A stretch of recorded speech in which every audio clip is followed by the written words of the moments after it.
What's up, humans? Welcome back to the Human Music Podcast. I'm Luke Rain, and this is episode 77, Organize Your Sample Library. Should you organize your sample library? Hell yes, human!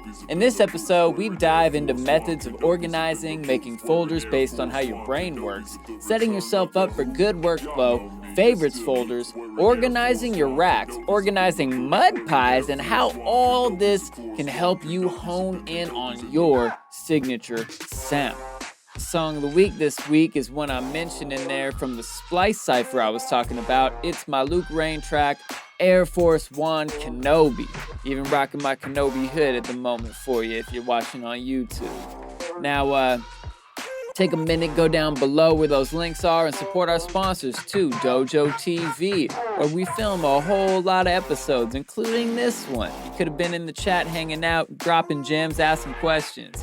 Next up, the weekly download, where you can learn from Ill Gates himself, our mentor, in his private weekly group lessons, and get access to over 250 more episodes in the archive for just $20 a month. And of course, guest practices, where you can learn from Seth Drake at the Approach Institute.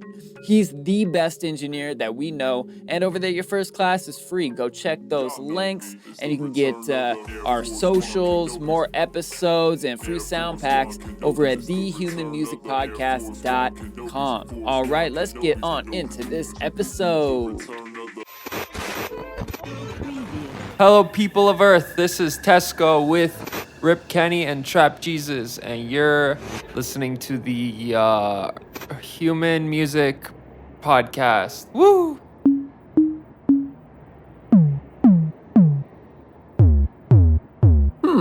Human Music Podcast.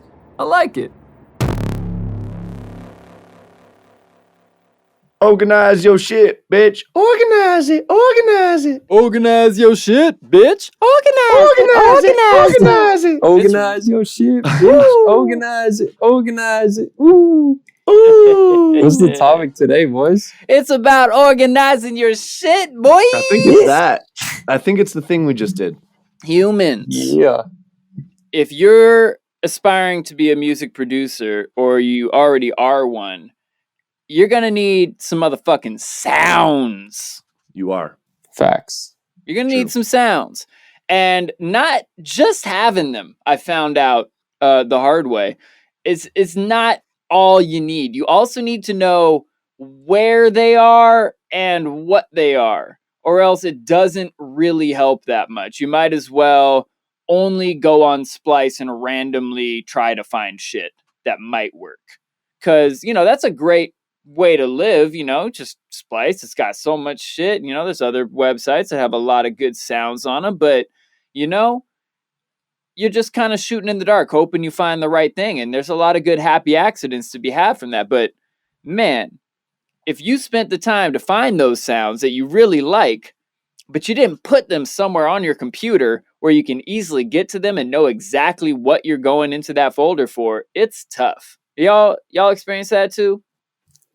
Man, totally. I find definitely the more organized you get, the more you can, actually start to understand your workflow, what kind of things you're doing when you're writing music, what kind of tools you tend to gravitate towards.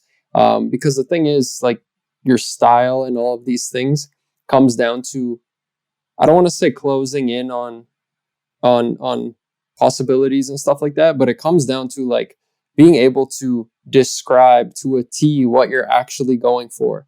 And there's like real power in that clarity. So when you understand that, and you know that typically I use these sounds, I don't use these, then you can start to, basically the way I see it is like up your hits at bat.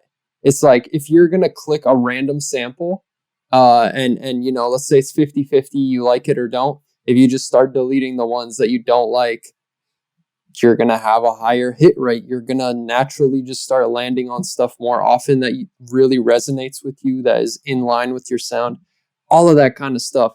And, I know a lot of our viewers are also working jobs throughout the day, all that kind of stuff. So like seriously, all these little bits of time add up. And again, not only the time, but the clarity on what you're actually trying to achieve is just further defined when you actually go through all these sounds and make a choice on whether you want to use them or not. Yes. Yeah, it's huge. And like even taking it like one step further, once you organize all your samples and then as you're working, you find one that you like really like, then you make a favorites folder that is organized in the same fashion. And then you just put all of your best of the best in that. And then, you know, that when you're looking for a ride cymbal and you're like, oh, that one that I use in like every song because it's so good. I'll just try that one first. And then honestly, 8 times out of 10, this is a story from my personal life. 8 times out of 10, that ride cymbal works great. And the ride cymbal isn't the focus of the song, so it really doesn't matter. Yeah. But if you have one that you know is going to work and you don't have to spend time looking for other stuff, sorting through different timbres of ride cymbals, trying to get it to fit EQ wise, you just know this one's going to work. Like time saved, instant. It's so much better. Absolutely. That, I mean, think about, you know, people are like, oh, but you know, won't people notice that I only have that one ride cymbal, blah, blah, blah, blah. Like, how many ride cymbals are on an actual drum kit, and how many drum kits do rock bands use to record an album? Generally, 1 and 1 are the answers to those questions. One Right? drummer, one kit, and there's one ride cymbal on it. You know, he can hit it harder and softer, but it's a piece of, it's a tool that helps you convey energy, right? And it's not the focus, you know, like, yeah, you got different guitar pedals for the lead guitar player. You sing different lyrics in each tune. There's a different melody, a different chord progression maybe, but like, let's be honest about which things are really important and crucial to be noticed and distinct song to song, and which things can be the exact same thing, and as long as it sounds good, nobody's complaining. And like, a lot of these types of samples that you want to have well organized are exactly those things. Like your individual drum hits, like having those favorite folders is huge. And I love, Tesco, what you said about if you go through all your shit and you delete every sample that you don't like or know you would never use, your hit percentage skyrockets when you do go into that kicks folder and you've deleted 80% of them, all the shitty ones and all the ones that only work for genres you don't produce ever, things like that. And then you go through this thing and it's like, oh, all these great kicks. And, you know, maybe I'm only clicking through 200 possible kicks total, possibly, as opposed to, you know, whatever, 1,000 possible kicks on my hard drive, which most of them I don't like. And now my life consists of clicking through shitty kicks instead of grabbing kicks I love and moving on with my day. Yeah. Well, you're right in the middle. You're right in the thick of the organizing your sample library process. So why don't you dive into where you're at, what you've learned from being 5 minutes out of actually doing it? Yeah. This has been quite a process already. I've been spending nighttime sessions on it for, probably 2 weeks now, maybe 2.5 weeks, not every night. But so far, I checked the numbers. I've gone through about 10,000 samples. I have probably 45,000 samples left to go. Jeez. And I think I have probably deleted between 5 and 10,000 samples. And so here's how I got started. First thing I did was I decided, okay, I want to start with kicks. Every track needs a kick, and a lot of these kicks suck ass. So let's get rid of these, you know, certain kicks just aren't going to work for what I want to do. But then as I was starting to find the kicks, I realized, well, I could go dive into all of these folder trees 1,000 times to get, okay, I'm going to dive into every folder to find kicks and then come back next week and dive into every folder to find snares.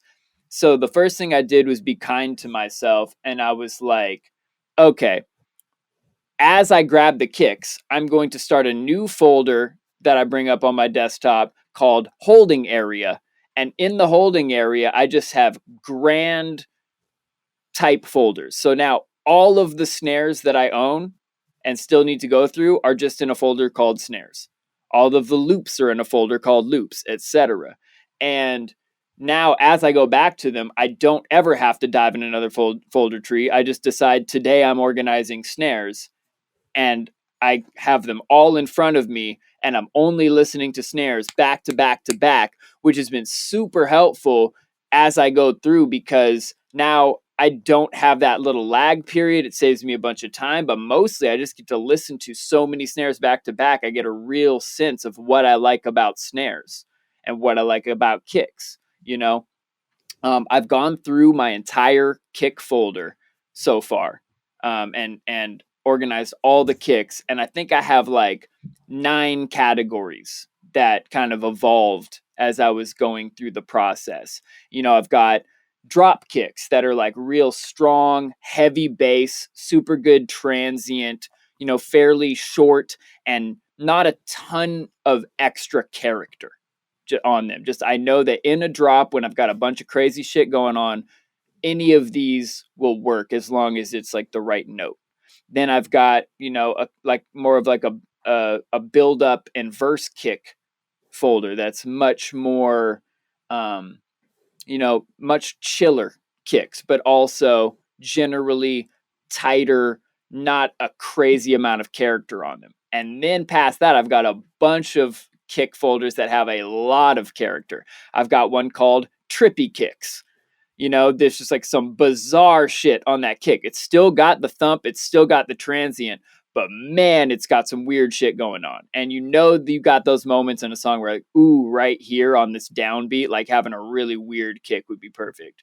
Or I've got like an aggressive kicks folder. I just gotten back from Bass Canyon when I when I started doing this process, and it was like, oh shit, man, I just saw Black Tiger Sex Machine, and they've got all these like crazy distorted in your face sounds. And so all of those type of kicks dropped in the aggressive kicks folder.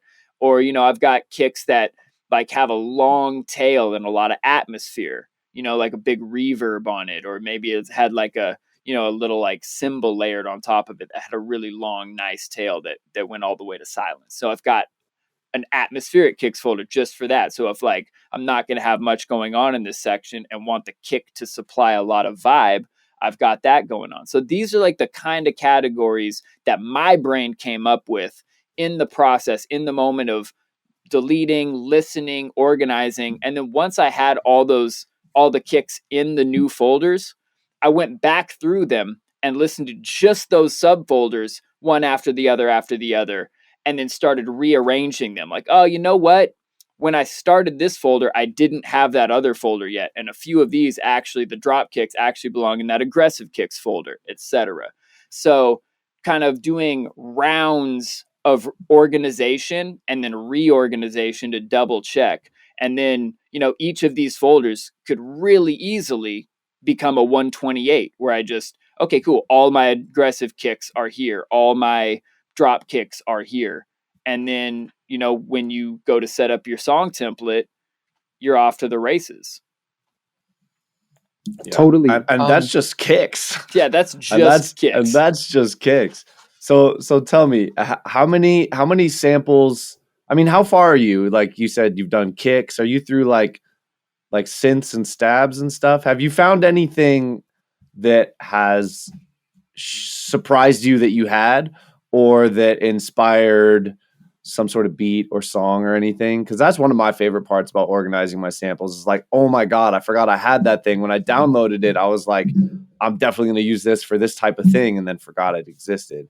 Yeah, good question. So I have moved from kicks onto loops, which is a big fucking task. It turns out a bunch of the loops I had weren't even like labeled by BPM or key or anything. So I like literally have to like start it, do a tempo tap in the DAW to figure out what tempo it probably is, drag it in, adjust it to make sure that was actually the tempo, then play on the piano to like figure out the key, and then re-bounce it with a better name, you know? So that's okay. That's for all the viewers at home. I don't know that I would go to that length to label my samples. I appreciate you for doing that.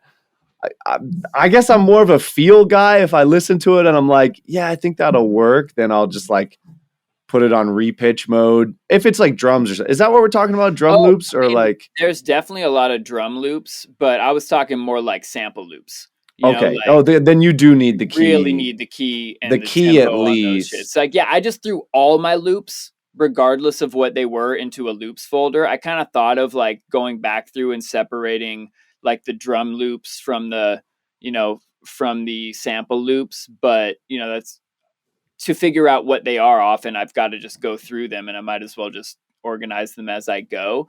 But I'm actually trying something different. I used to have all of my loops that were well organized, which were mostly the ones I had made for myself. And like, here's my bass loops folder, and here is my chords loops, here's my melody loops, here's my lead loops, here's my vocal loops, right?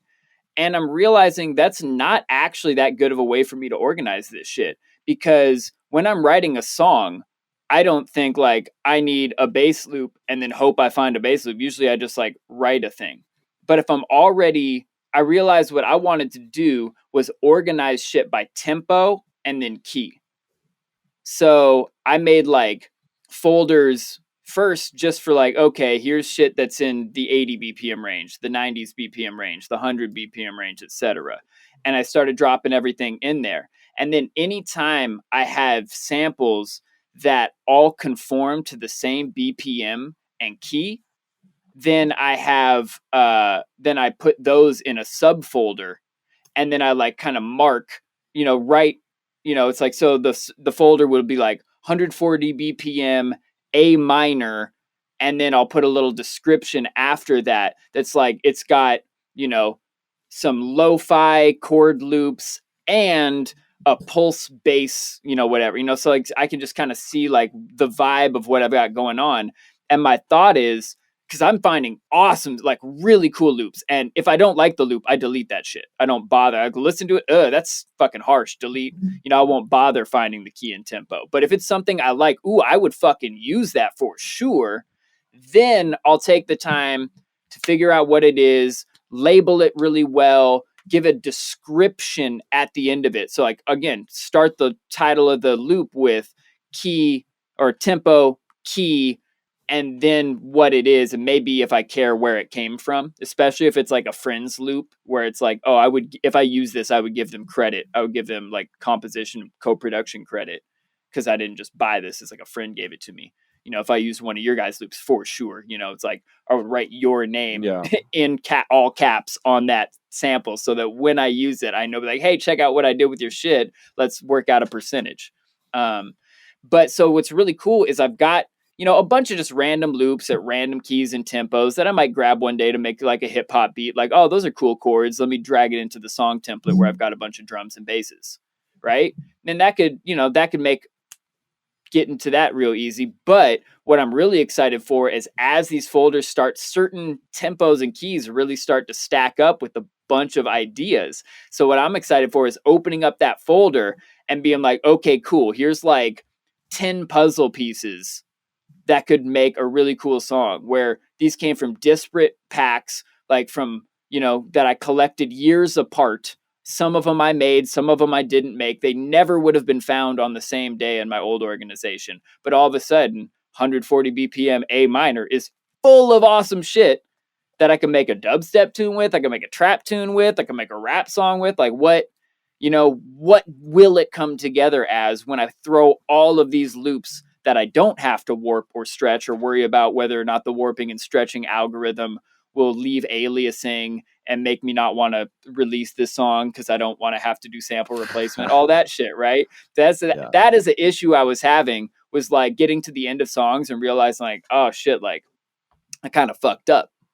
I just stretched everything and pitched everything and didn't really realize that the algorithm didn't do it that good, or maybe I didn't use the right warp mode or something.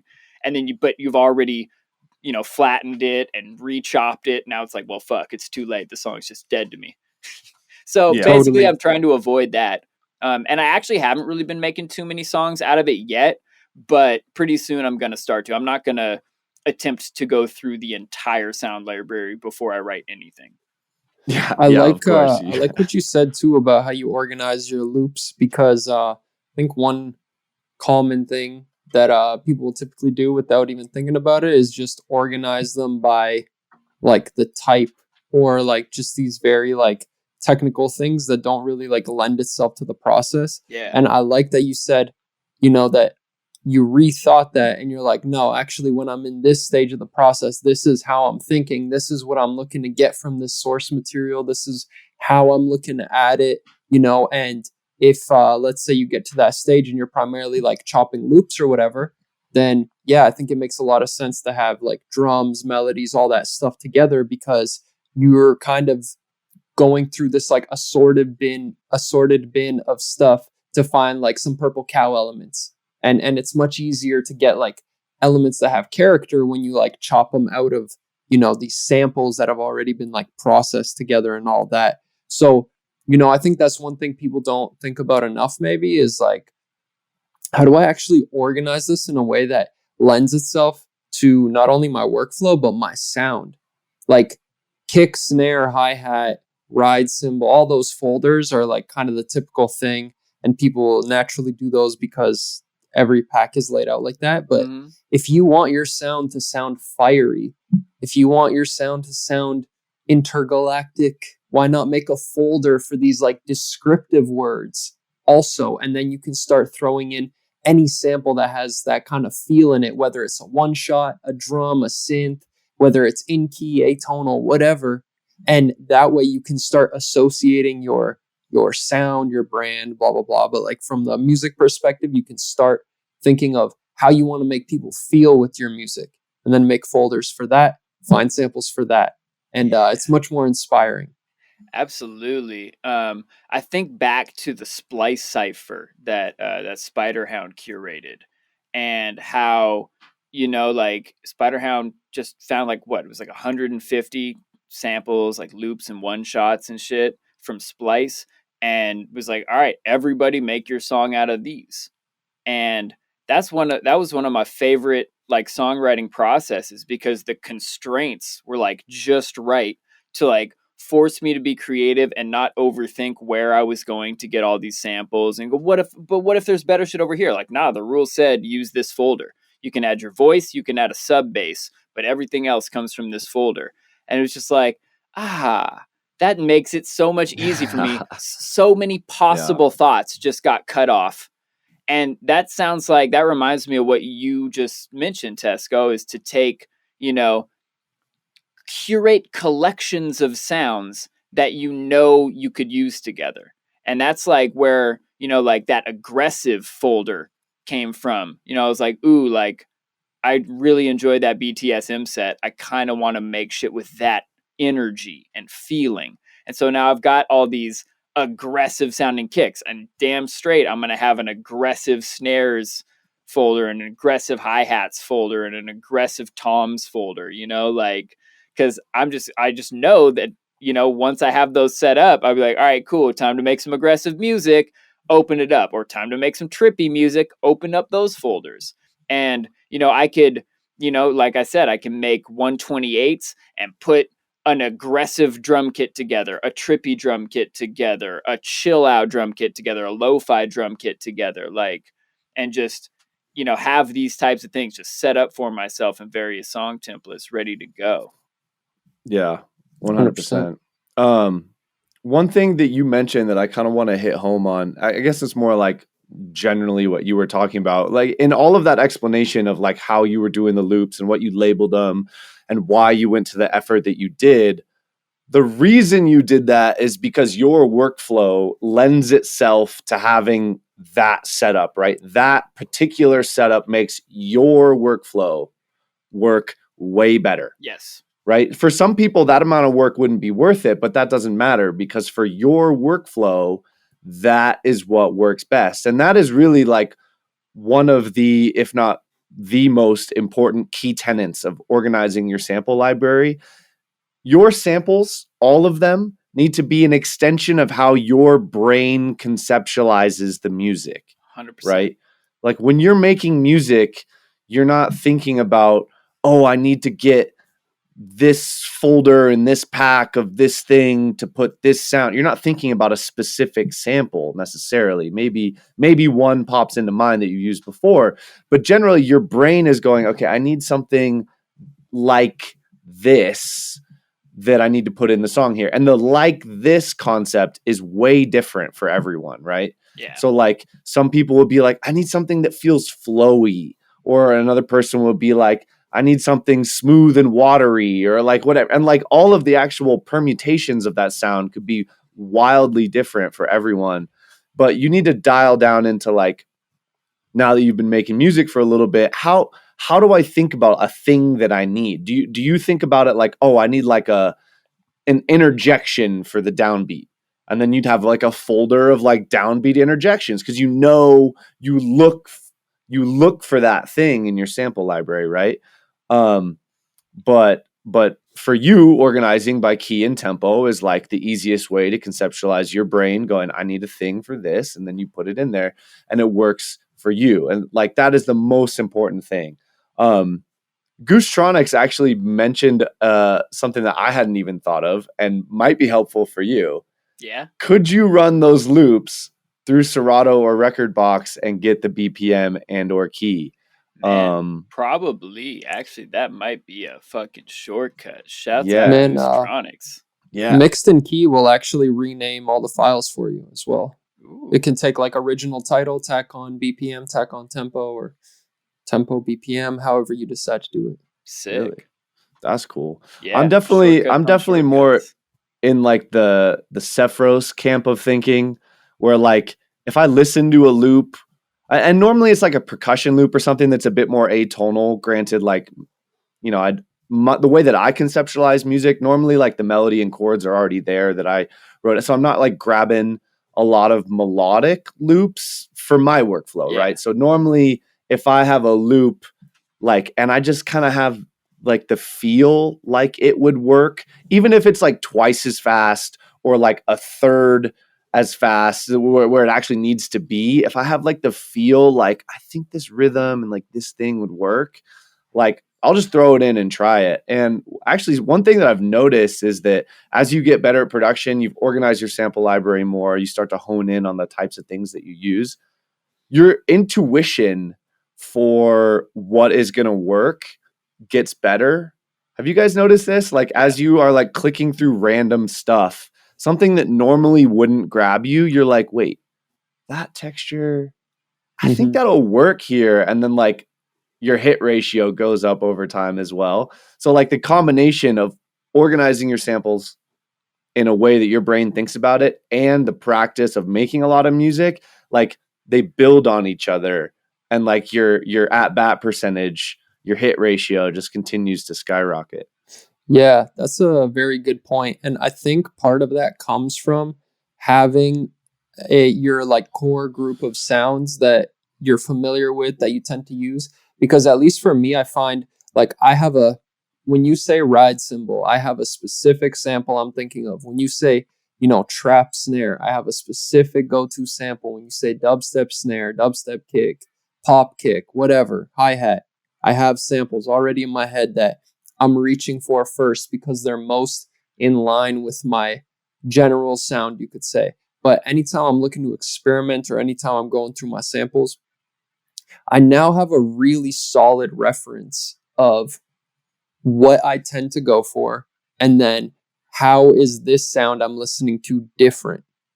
And I think when you have that reference point for yourself, then you know, like, all right, my kicks typically sit in the mix this way. They're more, low endy than they are high endy. So then when you find a different kick, you're like, okay, I don't have something like this. This is going to come handy in a context where I need my kick to stick out in the high end. So now you already are thinking of what is the purpose behind me keeping the sample? What is the context, and how does it differ from what I'm used to? So you make more informed decisions on what's in your toolbox rather than just having all the wrenches, all the hammers, all the drills, all the shit. And then when you actually need to do the work, you have to like lay it all out and then look at everything and then be like, what do I need?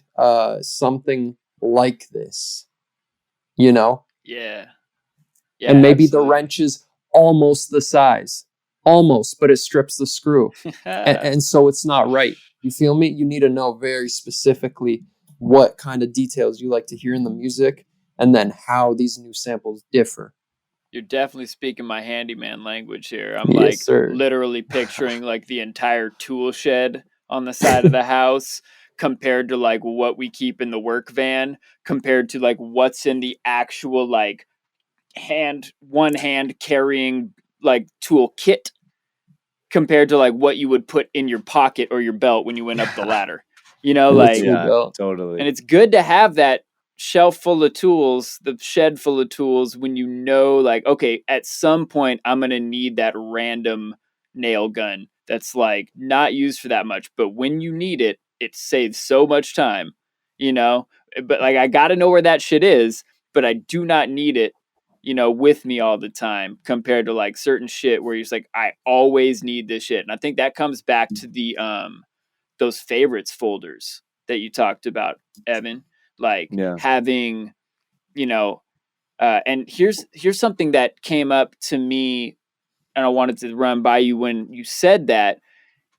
Would you move that ride out of your, you know, your rides folder and put it in a favorites folder, or would you put a copy of it so it's in both places so that that dope ride is in all your rides if you look through, and your favorite rides are in this one over here?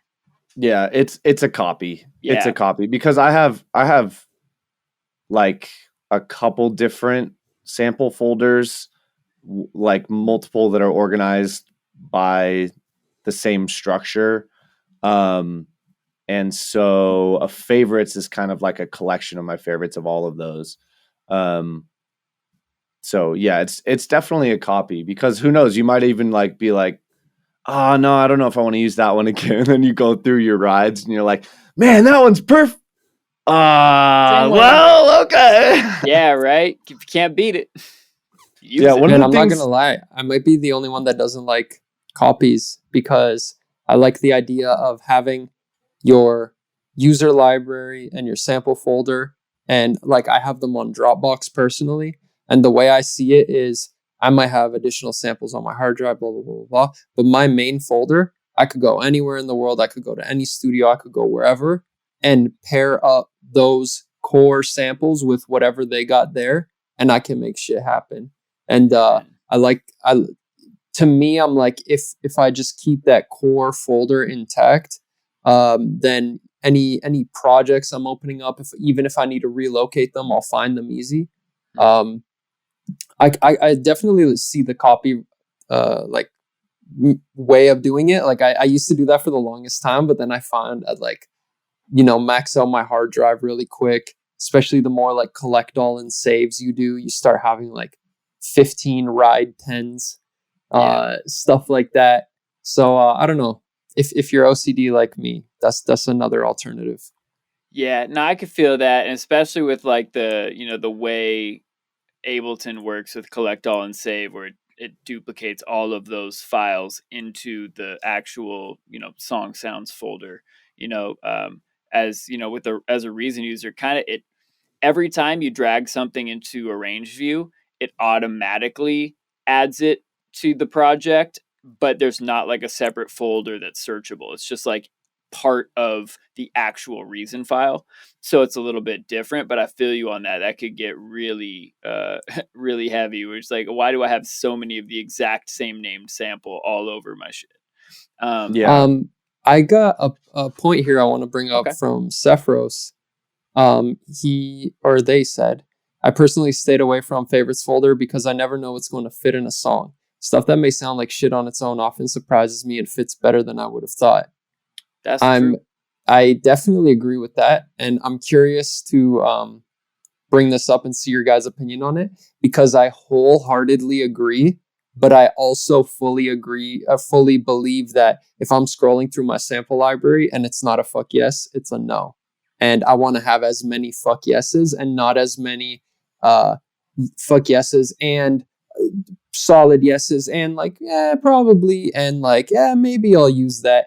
I want to go in and when I fucking pick a sample, they're all going to be 10 out of 10s for me. And then again, it brings back to that point of like, even if I delete all these other samples, and I just have my style, my 5 kicks that I always use, I'm going to hear a track maybe tomorrow, maybe 6 months from now, maybe 9 months, and it's going to show me a context and an application for that sound. And then I'll have a specific reason to go out and search for that sound again. But I feel like if you're kind of on the fence about like, I might use it, it's better to just delete it and don't look back. What do you guys think about that? 100% agree.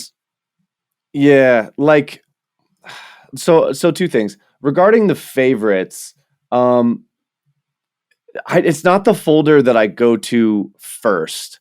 It is typically like just if I've used the sample and just like it worked so well that I'm like, I know this would work good. Like it encapsulates a bit more than just like samples that I'm going to like try and use first. A lot of the times it's like if I made like a loop out of a sample that I like and it just worked super well, I'll like bounce that loop that I made and put it in that folder. It's a pretty bare bones folder though. Like a ride loop where you like adjusted like the levels and the pitches how you do and like the lengths and made it like, oh, that's a really solid fucking ride loop. I could drag that into any song. Yeah, or like even like, and then there's like a couple different versions of it. There's like one that like I took that loop, and then this other song I was working on, like there's like some little reverse sections and like some little triplet swings in there, and I'm like, okay, so like triplet flow ride, and the other one was just like, you know, whatever. But it's definitely more of like a collection of samples that I've like processed or used and really liked. And to your point, it's never clear what is going to work in a given section. So like going to the favorites folder and just always using that wouldn't really be a fruitful way to go about it. But stuff that may sound like shit on its own, like what you said with like, I only want my samples to be like 10 out of 10. I definitely, when I'm like searching for samples or like, you know, cleaning out my sample library, there's definitely samples in there that like I would like snares I would never ever use by themselves, but that like when you listen to it, you're like, oh wow, that's like a really like electric sounding texture. And that would work really well as like a high layer on a snare that I wanted to really have some sizzle. Yes. And so like there are some samples in there that would be like, damn, that's kind of shitty on their own. But like I've conceptualized it as like this would work as a layer for this. So there's definitely some nuance there. Yeah. I think that's a really important distinction too. And shouts to Gus Class, who like just dropped that in the chat a couple of minutes ago as well. Like you gotta, you know, have, you know, clearly like your layered samples folder. Oh yeah, like shit. He said that. Yeah, he said that. Right. Exact It's right there. thing. Yeah. You guys are on the same point, making the same good distinction. Like not every sample you keep has to be kept because it's already perfect. It's like this is like, you know, like I said, I've got that like drop kick layer where it's like a simple ass thud with a transient. It's simple. It does what it's supposed to do in the mix, hits me right in the chest and in the eardrum, right? But then I've got another few folders that are all like, you know, technically I could use them by themselves if it was like just like a little, you know, some, you know, like using it like a percussion instead. But it's in the kicks folder because I'm like, oh, this would be a kick layer. I would put this on top of one of these drop kicks and then just maybe do a little filtering and EQ to make it fit as a layer because I love the texture. Maybe I love the width. Maybe I love the depth. You know, something about that sound made me go like, ooh. And that really was like, as I'm going through these samples, that feeling of like, ooh, or wow. Like if the sample doesn't hit me with one of those, I don't need it. Like I said, like, you know, I had probably something like 60 or 70,000 samples on my computer. and hadn't even ever listened to a very large chunk of them. Why am I keeping them? What's the point if I don't know I need it and know where it is? And you'll never stumble across it. Yeah. And it might as well not yeah. exist. I deleted so many kicks and it felt so fucking good, you know? And you know, now I've just got these few little ones just to go straight to, like Tesco was saying, for all the hell yeses. Like, this is definitely a sample I would use. But as soon as I say wow, now I have to say why. Why is this a wow for me? Because it's trippy, or because it's aggressive, or because it's a great drop kick, you know, bass to build on top of. Like, those are the important things. One more thing about duplicates that I've been playing with is, you know, like we talked about me organizing a lot of shit by BPM and by key. That's for like the melodic loops and chord loops and things. But then also, like, you know, just I'm organizing my percussion loops in multiple ways in duplicates. So I've got, when you go into my percussion loops folder, I've got a by BPM section and a by texture section. So if it's like, you know, a wood block loop, it goes in the wooden texture, but it goes in the 80 BPM folder also, right? So that when I'm writing at 80, I can jump right in and be like, hey, look at every type of percussion and drum loop I have that's already at this tempo that I already really liked and labeled. You know, but if I'm like thinking, well, look, I don't know what I need and I'm willing to do a little work to make it fit. I just need something that's like orchestral drums and I'm down to chop the loop up. And you're like, oh shit, this fucking timpani loop is crazy. Let me make some work to get it to work at this tempo, you know? Yeah. And I think, like, because my mind works both of those ways. And I was like, look, well, I'm probably going to delete half of the samples I got. I'm gaining room back on my hard drive. And let me try out, see how this works. Yeah. Yeah, I kind of want to move to another sect of this discussion, which is organizing your samples and then organizing like racks and like tools you've built to achieve a certain type of sound, right? Because one of the things that you mentioned, Tesco, was like maybe making a intergalactic samples folder. And that got me thinking about how much like creating a folder like that would help achieve like a signature sound. Right.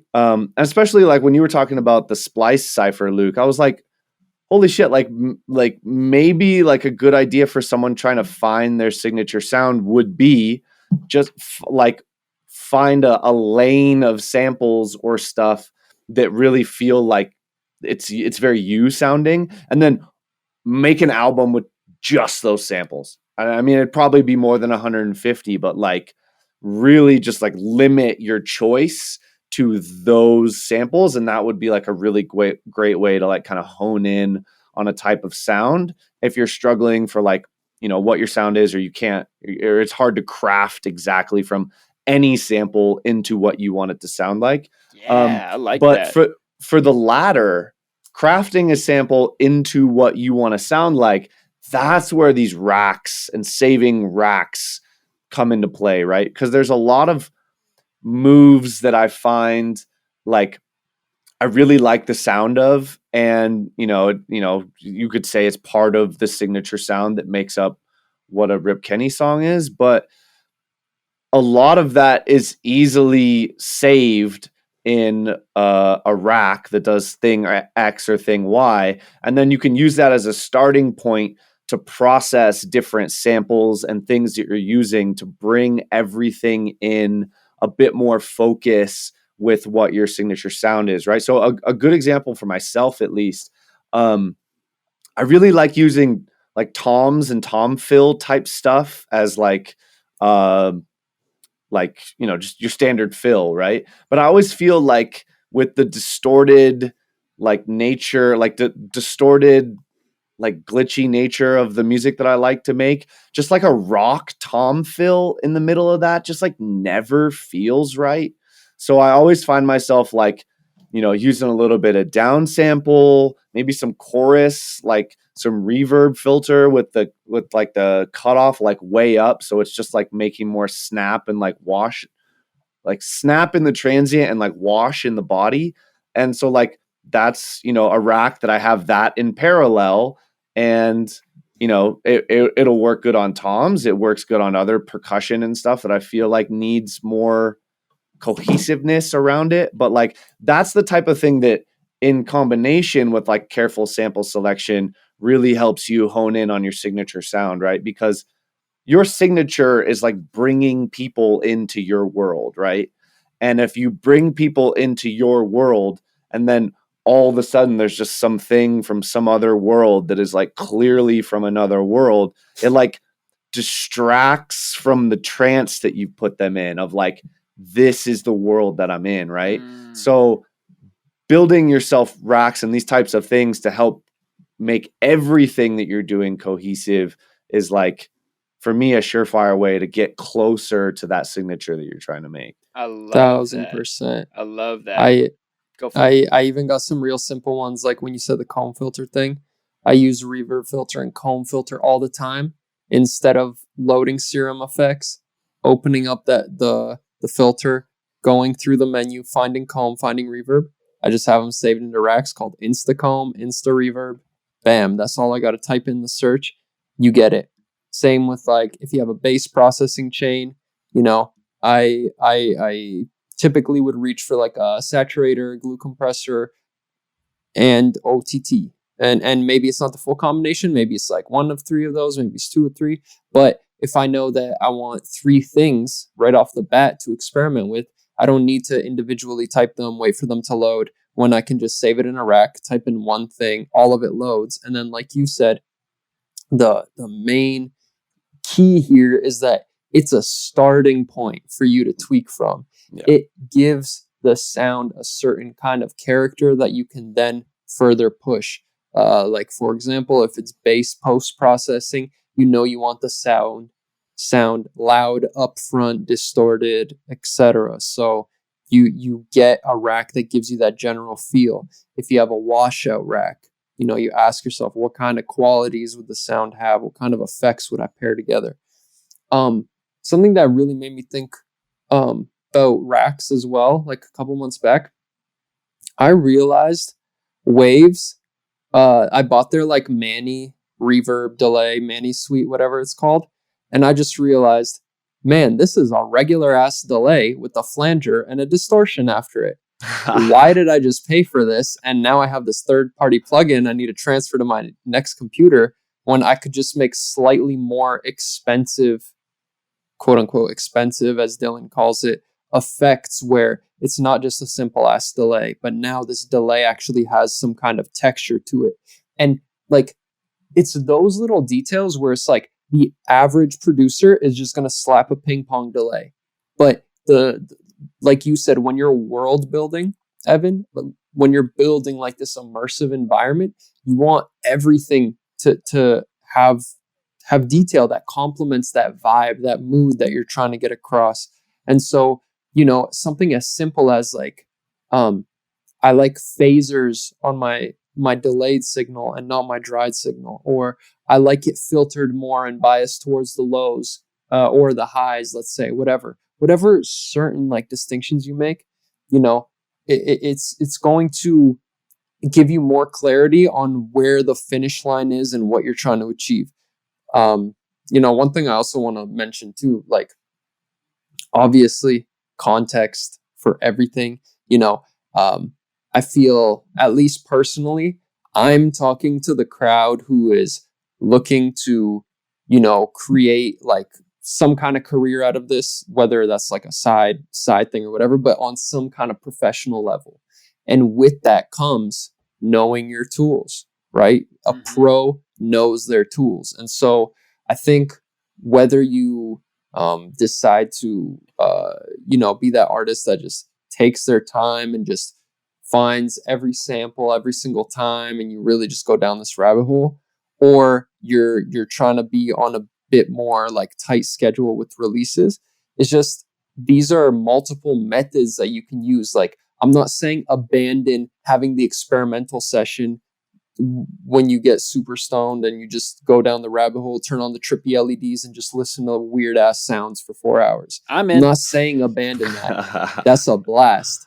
But also, if you're trying to have like consistent releases and you're failing to release monthly, bi-weekly, whatever your goal is, you know, consider maybe setting aside some of the artsy fartsy shit and setting together some kind of structure that'll actually like help you get there. It's like making a building with no structural support because you're saying, fuck it, I'ma just place the brick by feel. And it's like, that's cool. Nah, but maybe we should go by we those need it done by architect drawings. tomorrow. Yeah. You need both. Yeah, and it's still going to be an awesome house. People are going to live in it, going to make amazing memories. Maybe it'll fall 2% short of what you wanted, which is so objective, first off, because I don't necessarily think that the song is better just because you think it's better. But, man, I don't know. I could rant on that for a bit, but I feel like take this in context. Don't abandon one or the other, especially too for the people that are listening to this and they're writing off the idea. Like, if you haven't meticulously organized and done things like timer beats and set harder constraints on yourself, then consider trying it out because it's a whole other benefit to what you're trying to do, how you're expressing yourself, all that. Amen. Having, giving yourself those creative moments and the randomness and the smoke a big bowl and get weird on sound, that's a great nighttime session. Just like spending way too much time organizing every single kick on your hard drive is a great nighttime session. Like, they're both important. But, when you do that crazy trippy mud pie all night session where you get all sorts of weird sounds, no matter what, make sure you organize those mud pie sounds well. Take the time to label them and organize them into the structures that you're building for yourself. And maybe this is a good place to start building that type of structure. Because, it can be daunting to have this giant folder like I currently have of many, many years of collecting sounds to just dive in and be like, I'm going to organize it all. It took me a long time to build up like the mental energy to even think about actually starting that. Like, I've known for a long time I was going to do this, and it wasn't until a few weeks ago that I actually began doing this. But in the meantime, every time I would make my own sounds, I was practicing organizational methods and labeling methods. And sometimes, those experiments showed me that this was not a very good organizational method. Just having a big folder of bass loops all by itself hanging out didn't really do much for me because I would never go there in the middle of a song. And that's how I've come up with this new experiment of how to organize my shit. So that's another, I think, important lesson. Like, start somewhere, start where it makes sense to you. Bless you, Evan. And, Thank you. And make sure that, you just learn, like we said the other week, it's like doing all this music shit is like a science experiment.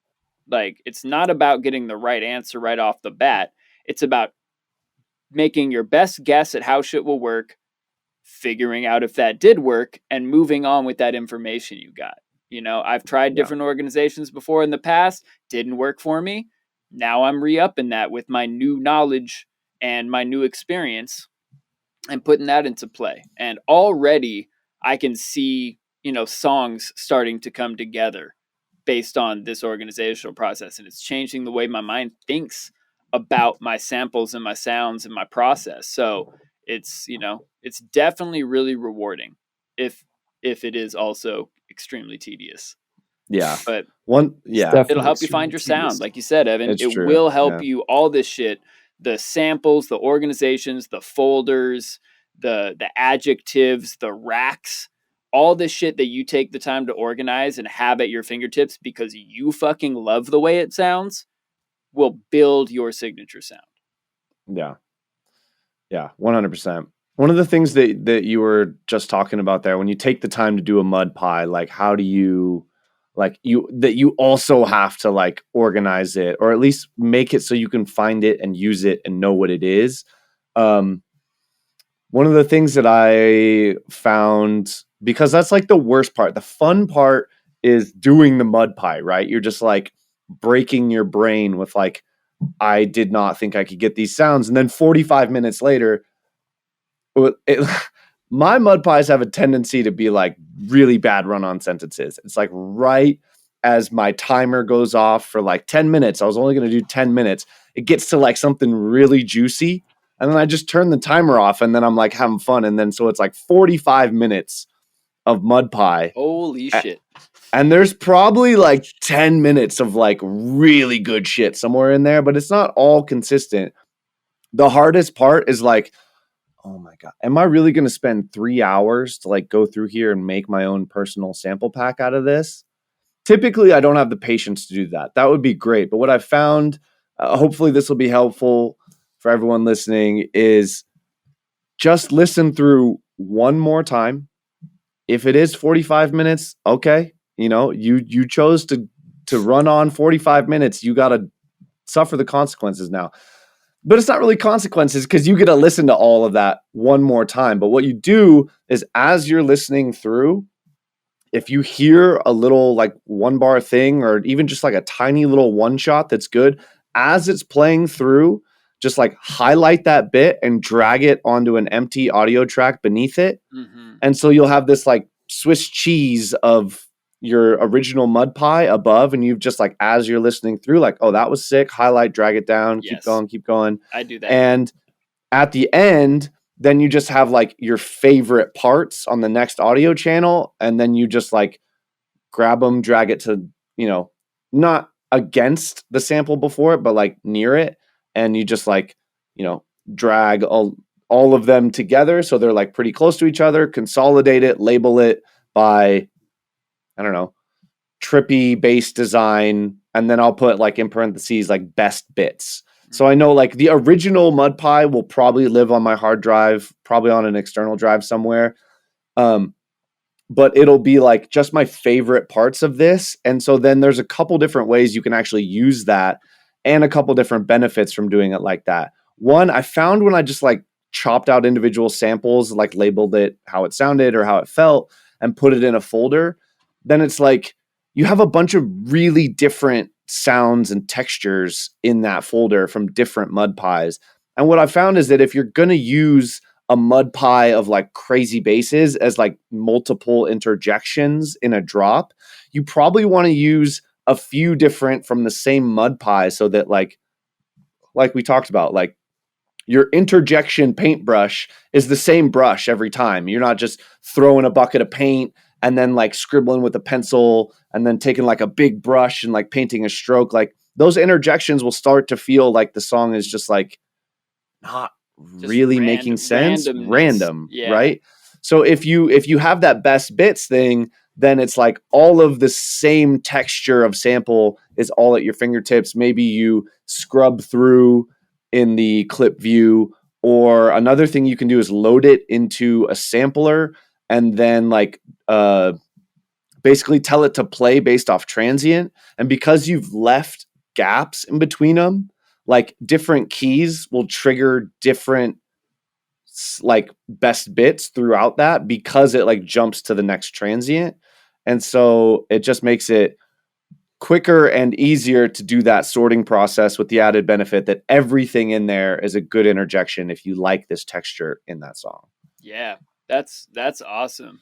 I hadn't actually thought of doing it that way, where you consolidate a mini mud pie of your favorite shit. I definitely have done the thing where you've got your whole mud pie, however long it may be. I also, as I'm doing the process, I make sure if there's a part that I really don't like, that's, not, there's the hell yeses, there's the maybes, and then there's the hell no's. Anything that's a hell no, I immediately delete from the timeline. Like, yeah, the original recording exists. It's still there on the hard drive. I feel like going back to it, but I delete as much of that shit as possible just for my own brain. So now, like you said, when you push everything to one side and get it all closer together, now it's like, oh man, there's like I'm only dealing with a third of what I was looking at before. And like you said, though, I definitely chop out those little bits, pull down my favorite moments to other tracks. And then often, if they're all fairly similar, I'll just kind of keep them all together. But I often do another set of organization under that where I'll make multiple more blank audio channels and then start naming them. I'll be like, ooh, this is like the super fuzzy bass shot section. And this is like I got weird, like accidentally somehow got weird percussion noises in here. And let me just like make a mud pie percussion lane. Those are like actually my favorites though. When you're making a bass mud pie and there's just like 3 beats where it's like boom, ba-ding, ba-dong, and you're like, oh my god, that is the sickest percussion fill. Yeah, exactly. And because you're not using a percussion sound to make a percussion fill, then it feels even more like fresh and unique. So continue, but I love that. Absolutely. And then from there I can decide like which of these things need to be where for me to work with them. And so it's like, instead of just dragging all the bass shots from this particular mud pie into a folder that's really disparate, then I can be like, okay, cool. Like these ones can go in the fuzzy bass folder, and these ones can go in the wobs folder, and this little chunk can go in my fills folder. And like, cause I have a fills folder that's just organized by BPM. And it's just like, okay, cool. What are all my fills at 140? I'll just sprinkle these throughout the track, whichever ones work. Totally. I love the idea too of expanding on the timer beats that we have within the dojo and really breaking down what you're doing at each part of the process and what that means to you. For example, in the melodic one, when they say like grab a lead sound or whatever, what does lead mean to you? Because there's so many different kinds of leads. Do you have a lead folder ready in the moment? Does it have all the leads that you love? Does it have any leads that you don't love? Does it have, chord synths that you like? Does it have, better yet, does it have ones that you love, right? Like you want to start getting rid of as many of these bad options as possible. And then also starting to, some people might argue with me on this. I think it's important to have the speed to the process as well and to be working on that, even if you're not writing, even if the song doesn't end up being a song that you release. I think it's worth practicing speed. And so I love doing timers, falling short, failing my goal, right? And then asking myself, how do I better optimize my library? How do I make more racks? How do I optimize my template so that I can do this timer process that I've broken down as my workflow? And then I have all these ingredients ready. I can start, modifying the timer over time, adding more detail to it. I can start getting a little more granular with the folders. And the idea is you want to be very aware of what your go-to process is. And you want to have all of those tools available to you for when you're going through each of these stages.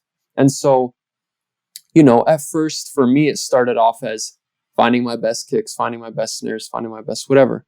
But then over time, it turned into me developing my own bass loops, me making my own hi-hat midis, me making my own chord lead midis, me making my own racks, so on, getting more complex with it. That way I can pull in more high level parts, you could say, stuff that's a little more detailed, has a little more love given to it. Like let's say ride loops, right? If there's a specific kind of vibe I'm going for, I'm going to set aside a session to make 5 to 10 of those, because I know that, once I get my kick, snare, hi-hats, blah, blah, blah, blah, blah down, typically I tend to go for ride cymbals. And I do not want to get caught up there for 17 minutes if I could do it in 1 minute and then tweak it for another minute and then move on. Amen. Yeah. And man, one thing too, while I'm at it, is like, I think Prism was asking in the chat earlier, like, do you not write off a feel?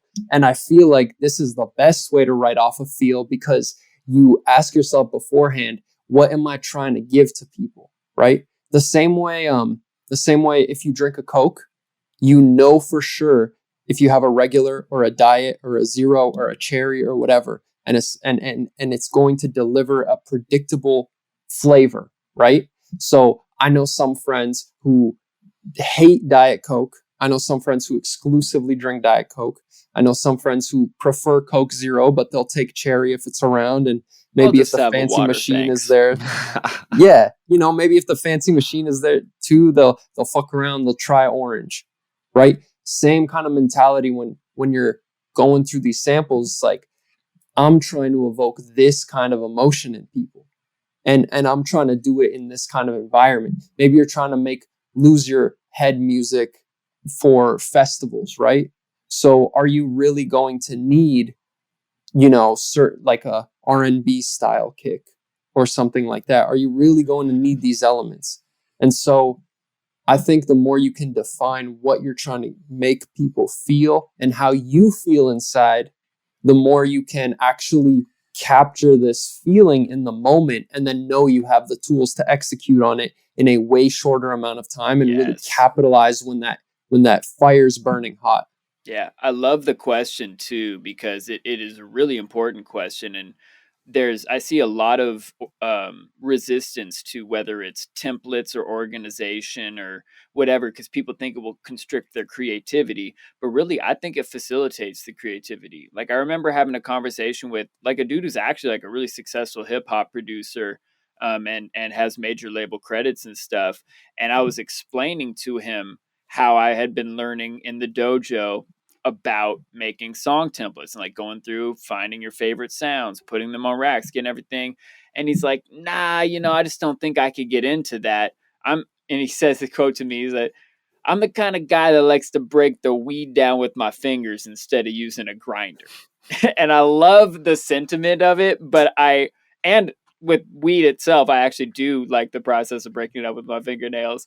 But as far as music goes, I disagree with him on that. Much love to him and his process, but it's not the one I want to keep doing because, well, you do get like little added bits of randomness to the process when you don't have your shit organized and just start randomly clicking on samples. You add so much time to the unproductive and not fun part of the process. And if you've got a feeling you're attempting to convey, it's in you and you're attempting to fix it inside the DAW prismatically to make this crystallize into something I can show another human or play on a dance floor, I would much rather be like, I'm going for aggressive, let me open up the aggressive folder. I'm going for watery, let me open up the watery folder. What's my feeling? I want sad loops. Let me go to the sad loops folder, whatever it might be for you, and just bringing it all the way back around to what Rip Kinney said. It's about how your brain works. My method might not work for you. Shit, it might not work for me, but I think it will, and I'm willing to take the time to see. But if you are like, no, I know how my brain works and what I'm looking for and the adjectives I think of when I'm making music, do that instead. Whatever I'm doing doesn't have to line up to what you're doing. Do exactly. You. Yeah. We're never gonna sell your friend on our methods. Yeah. He's probably not gonna do the same for us. And so again, like back on the point of context, it's like, don't pick up the phone if you're not expecting the call for you. But if you're finding, hey, I'm struggling with this, I'm not getting the results I want, I'm not doing this, I'm not doing that, don't fight me on timers. Don't fight me on library organization. We know what we're talking about, and it's produced results. You feel me? So the only, I guess, gripe I have with people is when they refuse to even try it and go through a phase where they incorporate these kind of techniques, because I mean, the amount of sessions I've had alone where people come back and they're like, dude, you changed my fucking life. I'm writing drops way quicker. I'm actually finishing music. It's sounding way better. I'm discovering my sound. Yeah. All these things. Oh, all the fun parts? Easy solution. Yeah. The fun parts, feeling all the accomplished and getting your tasks done. Yeah, I love that shit. Yeah. Ultimately, the entire point of this discussion is giving you our experience on the benefits that this process gives, with the caveat that it is different for all three of us and that you need to set it up to work for you. Now, just like you said, if you're in the camp where you're like, I don't want to do any of that because I think it will make me make more generic music, but you haven't tried it. And I'd be willing to bet for a lot of those people, it's like a little subconscious roadblock of like, that sounds like a lot of work and I don't want to do that. So I'm going to explain to myself why that doesn't work for my process.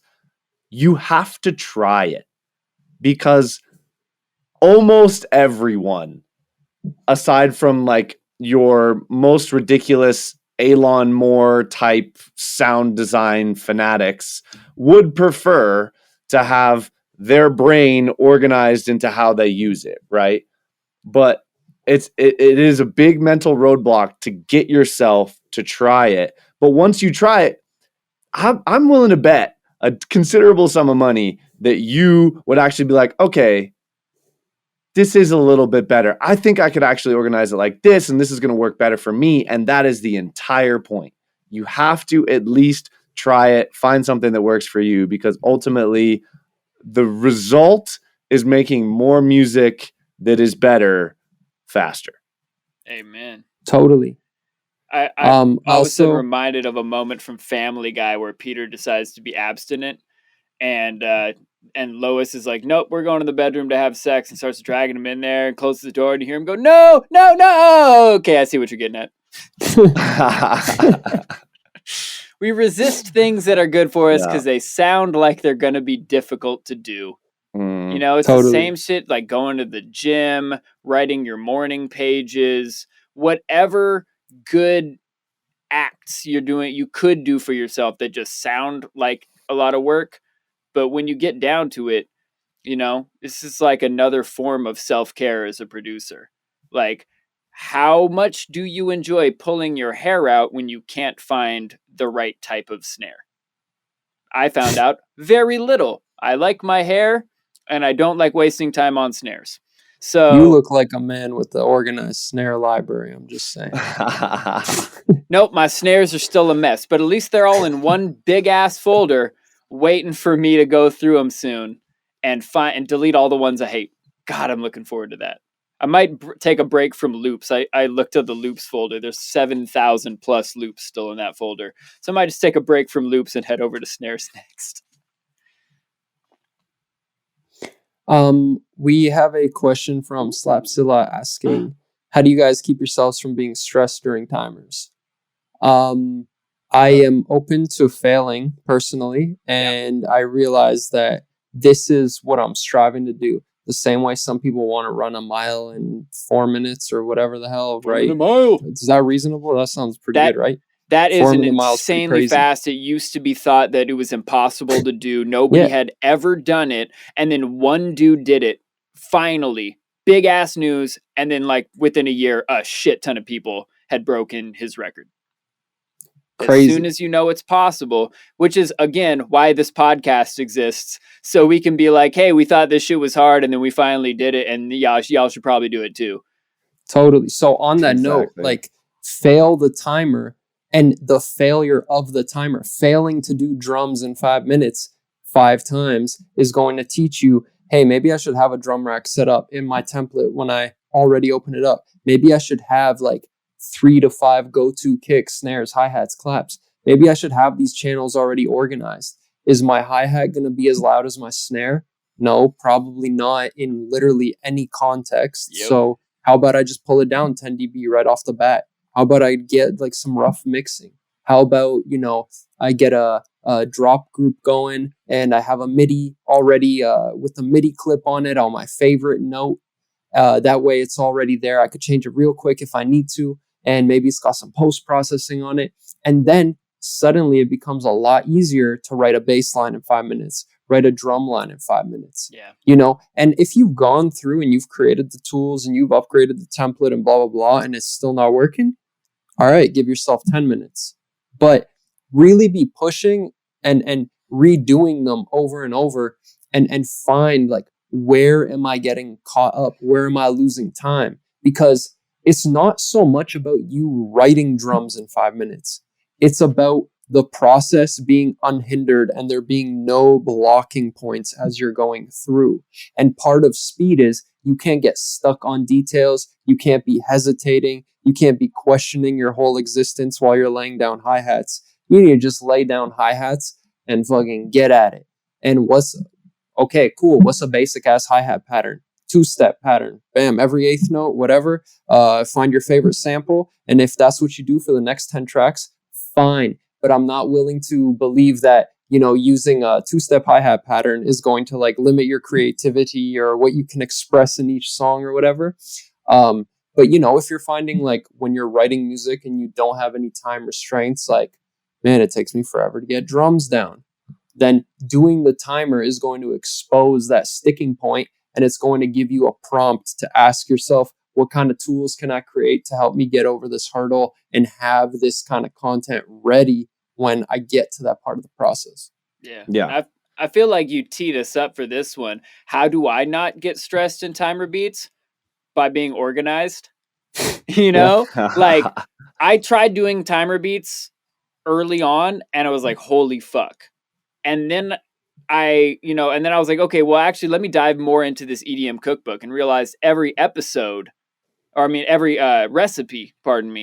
has an ingredients list. And so I was like, oh, get all the ingredients together and then write the beat. Wow, that went faster. Okay, what if I do that for timer beats too? Get all the things together and then start the timer. So I'm not looking for any sounds during the timer beat. That took off most of the stress right there. And then I did myself a solid and I made super palettes, which instead of having one of each thing I need, had like 8 of each thing I need. And then I can make a bunch of timer beats out of this one palette without updating it. And get out ahead of myself. Like, organization is going to save you so much time and stress and set you up. Like, even if you had really well organized folders that you knew exactly how to get to with shortcuts in your library to get to those most important folders, you wouldn't even necessarily need the super palette of all the sounds in the racks if you were down to just drag and drop everything and you were fast at sequencing in arrangement view. That's whichever way you want to approach it, organization is going to help you. And I just want to shout out Albie, who said, timers are just practice. They're supposed to suck, so it's nothing to stress about. You just got to get faster and better from making shitty beats. That's the point. It's a challenge. It's supposed to be kind of stressful. Like, the fact that you only got, 5 minutes. Also, if 5 minutes is stressful, pop it back to 10 or 15 per section. Like, the timer is to get you to not dwell on any one decision too long. Whatever too long is for you. When I started doing timer beats, I had 6 15-minute sections, hour and a half for the beat. Once that got easy, I challenged myself by cutting it to 10-minute sections and later on to 5-minute sections. And eventually, 5-minute sections did not feel that hard. Did I make my best work ever in all my timer beats? No, but some of them were awesome because I had good sounds and I stopped thinking so hard. And just because you spend all the time also doesn't mean that you've released all of those tracks either. So just something to consider. How many dead tracks I went way past the 20-hour guillotine on, up into the 80 hours. Like, oh my God, I should have murdered this track a long time ago. I keep making it worse. What have I been doing with my life? Important life lessons, multiple good ego deaths in there, but not the best way to get to the lessons, tell you the truth. I could have just, listened to Ill Gates when he said specifically not to do that shit. That could have worked too. But, I'm the kind of guy that sometimes likes to touch the hot stove a few times just to make sure it's all singy and burny. Yep, still hot. Oh boy, no fingerprints. What are you gonna do? Yeah, we're letting you know the stove's hot. You don't gotta touch it. Yeah. And just like hot. Just like the whole point of this conversation, like, you got to figure out what version of timer beats works for you. You got to try it and then see how to modify what you're doing to get the most fruitful results for you. And like, a good example for me that is like kind of against the dogma is like, I'm not a timer beat guy. I'm a tweaker to get the right thing kind of guy. And like for me to move on from like a important thing in a song like chords or whatever, like it has to be right. So instead of like saying